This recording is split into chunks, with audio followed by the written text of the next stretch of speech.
Bien, entonces dice, es decir, static siempre se va resolviendo dinámicamente. Como ya vimos, eso significa va recorriendo la cadena de herencia. Dice, es decir, static siempre se va resolviendo dinámicamente. Static siempre se va resolviendo dinámicamente.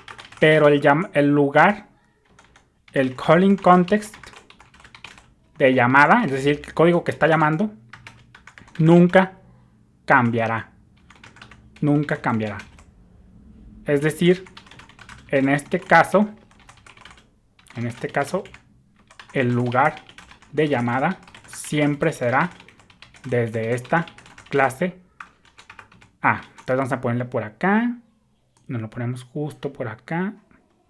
Entonces dice, es decir, static siempre se va resolviendo dinámicamente. Es decir, va recorriendo la cadena de herencia si no va encontrando los miembros en cuestión. Recuérdate que primero busca en la clase que pertenece al objeto que llama.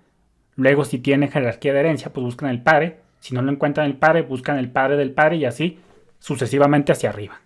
Entonces dice, va recorriendo la cadena de herencia, pero el calling context de llamada nunca va a cambiar. Es decir, en este caso, el lugar de llamada, el calling context de llamada, siempre será esta clase A, independientemente de a qué se vaya resolviendo static. Entonces, por eso se dice que acá esto nos da un error y esto es lo que la nota que confunde, y de hecho, pues podemos decir que esa nota de la documentación de PHP es errónea.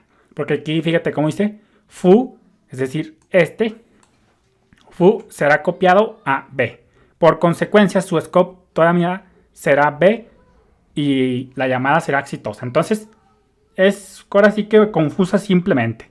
Esto de que foo será copiado a B, eso sí, para que veas que no es, eso es un error de la documentación, porque acuérdate que los miembros estáticos, los miembros privados solamente son visibles dentro de la clase que los define. Es decir, no, pues ahora sí que no funcionan o no están disponibles en la jerarquía de herencia.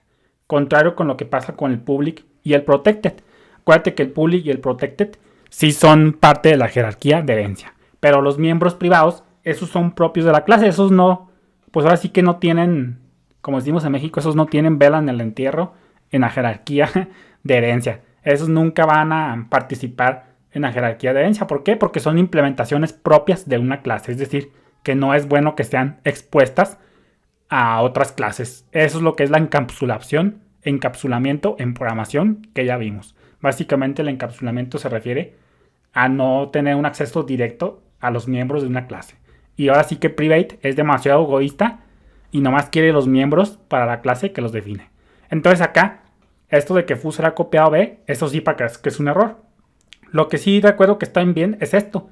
Dice, por tanto, su scope toda seguirá siendo A. Y la llamada será exitosa. Entonces ahí a lo mejor se puede interpretar mal, pero está bien. Porque en este caso, foo, pues siempre va a ser, el scope de foo siempre será A. ¿Por qué? Porque aquí está definido.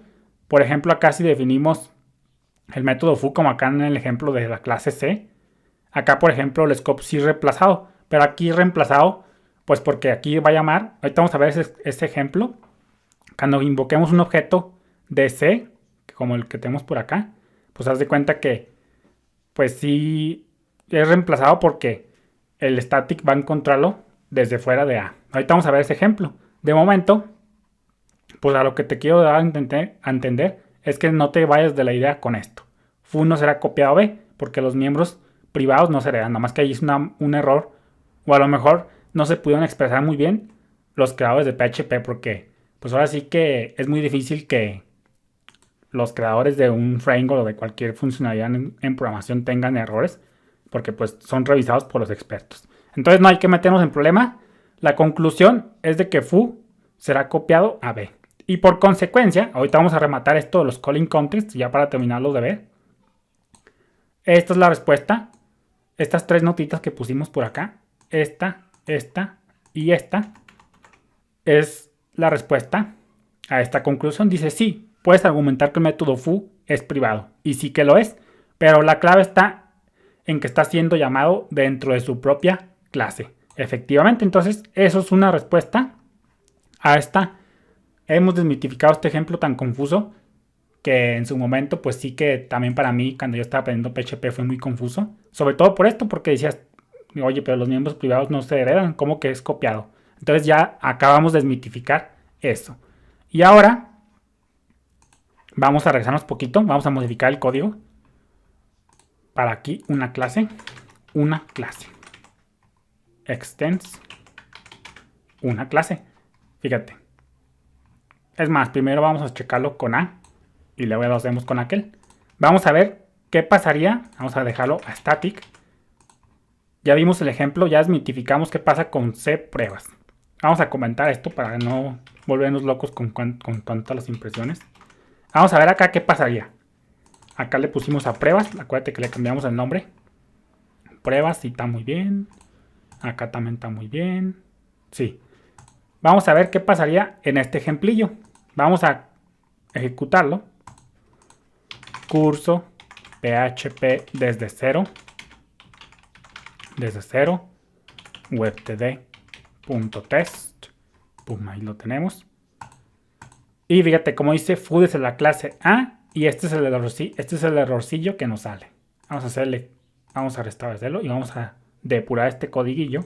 Y vamos a desmitificar el otro posible caso. ¿Qué es lo que pasa acá? Vemos que uno nos da error y otro no. Entonces me voy a copiar el codillo y vamos a desmitificarlo de una vez por todas.